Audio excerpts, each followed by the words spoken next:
바로 시작하겠습니다. 먼저 스위스와 카메룬의 경기를 분석해 보도록 하겠습니다. 피파 랭킹 15위의 스위스입니다. 월드컵 예선에서 이탈리아를 2위로 몰아버리고 월드컵 직행에 성공했을 정도로 만만치 않은 전력입니다. 다만 네이션스 리그에서는 월드컵 예선보다는 떨어진 경기력을 보여주면서 비판을 상당히 많이 들은 상태이죠. 단단한 중원과 수비 능력에 비해 공격진이 2% 아쉽다는 평가를 듣고 있는 상황입니다. 감독 성향은요, 부임 3개월 만에 스위스의 월드컵 진출을 이끌었을 정도로 무라트 야킨 감독의 지도력 자체는 좋은 평가를 받고 있는 상태입니다. 그동안 스위스가 써왔던 3백에서 4백으로 과감하게 전환했는데 별다른 잡음 없이 포메이션을 정착시키는데 성공한 모습입니다. 의도적으로 상대를 끌어들이고 생기는 공간을 찌르는 플랜을 들고 나왔는데 공격진의 빠른 스피드를 적극적으로 이용하는 편이죠. 자카의 롱패스 옵션이 역습에서 중요한 역할을 차지하게 될 것입니다. 결장자는요, 주버 은바부 선수가 결장할 것으로 보입니다. 피파 랭킹 43위의 카메룬입니다. 아직 아프리카 강으로서의 저력을 잃지 않은 상태인데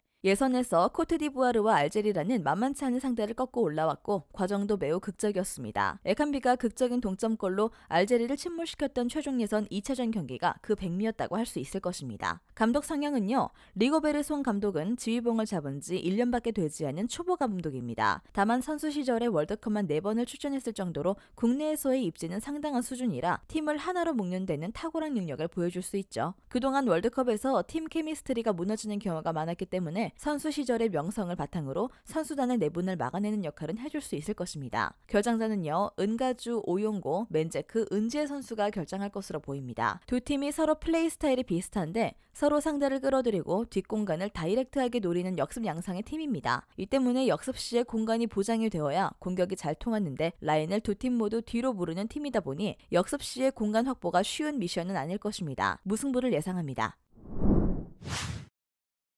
마지막으로 우루과이와 한국의 경기를 분석해 보도록 하겠습니다. 피파 랭킹 14위의 우루과이입니다. 브라질과 아르헨티나에 이어 남미에선 3위를 차지하면서 체면 지뢰를 했습니다. 오랫동안 지휘봉을 잡았던 타바레스 감독이 탈락 위기에 놓이자 디에고 알론소 감독을 발빠르게 선임했고 이게 통하면서 위기를 빠르게 수습할 수 있었죠. 다만 대한민국을 대비해 치렀던 이란과의 경기에서는 0대1로 지면서 체면을 구기기도 했습니다. 감독 성향은요, 기본적으로 디에고 알론소 감독의 스타일은 전방 압박입니다. 4-4-2 포메이션을 주로 사용하는 모습을 보여주고 있긴 하지만 라인을 높이면서 압박 강도를 높여 최대한 상대 진영에서 공격을 시도하려는 성향을 보입니다. 수아레즈, 카바니의 기동성이 전성기만 못하기 때문에 이를 보완하기 위한 시도라고도 할 수 있을 듯하죠. 다만 드리블러 유형의 선수들을 믿는 성향이 강해 패스 네트워크를 통한 전진이 아주 잦지는 않습니다. 스쿼드 특성은 전성기 시절에는 월드클래스급 선수들이었으나 현재는 30대 중반이 넘어가는 주력 선수들이 고민입니다. 특히 고딘, 카세레스가 여전히 핵심 역할을 해주어야 하는 수비진의 기동성이 상당히 떨어지고 있는 상황이죠. 펜탄쿠르, 발베르데가 많은 활동량을 바탕으로 상대의 빌드업을 막아내면서 수비 부담을 최소화하는 것은 가능할 전망이나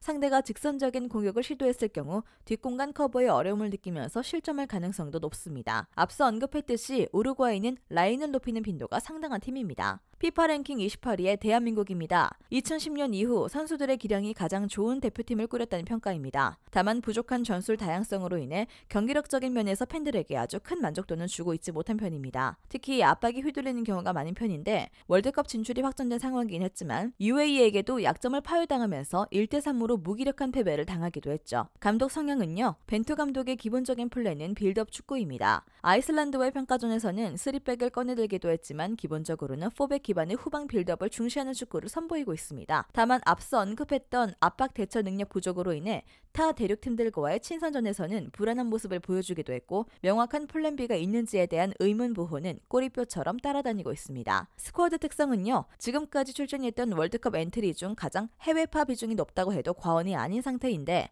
다만 정우영의 기동력 문제로 인한 고질적인 약점은 아직 극복하고 있지 못한 상황입니다. 이를 극복하기 위해 전방 압박을 시도하면서 정우영에게 가해지는 압박을 최대한 분산시키려는 시도를 하고 있으나 압박이 뚫리는 경우에는 수비진이 속절없이 공간을 내주는 문제가 드러나는 중입니다. 외신에서도 이를 지적하면서 대한민국의 수비적인 문제를 최대 약점으로 지목하고 있죠. 우루과이의 강한 압박과 중원 퀄리티를 감안했을 때 플랜 A 빌드업이 통하지 않을 경우에는 이 약점이 더욱 증폭될 가능성이 높을 것입니다. 일단 대한민국의 플랜인 빌드업 축구가 우루과이의 강한 압박과 훌륭한 중원 퀄리티를 이겨낼 수 있을지 의문인데요. 승리팀 예측과 최종 조합픽은 고정 댓글에 나와 있는 정보방에서 제공해드리도록 하겠습니다. 영상에서 알려드리는 내용들은 모두 1차 분석 내용들이며 2차 분석과 최종 조합픽은 영상 하단 고정 댓글 링크로 문의 주시면 안내 도와드리도록 하겠습니다. 시청해주셔서 감사합니다. 아직도 혼자 분석하고 계신가요? 이슬TV 스포츠 정보방에서는 실시간 스포츠 커넥션을 통한 소통하는 관리 시스템으로 확실한 수익을 전해드리고 있습니다. 정보방 입장 조건은 없으며 일반인들은 쉽게 접할 수 없는 배당 흐름 분석, 모든 경기 라인업과 결장자, 마지막으로 분석 모델링을 통한 최종 조합픽까지 무료로 제공해드리고 있습니다. 물론 마음에 안 들면 둘러보시고 나가셔도 됩니다.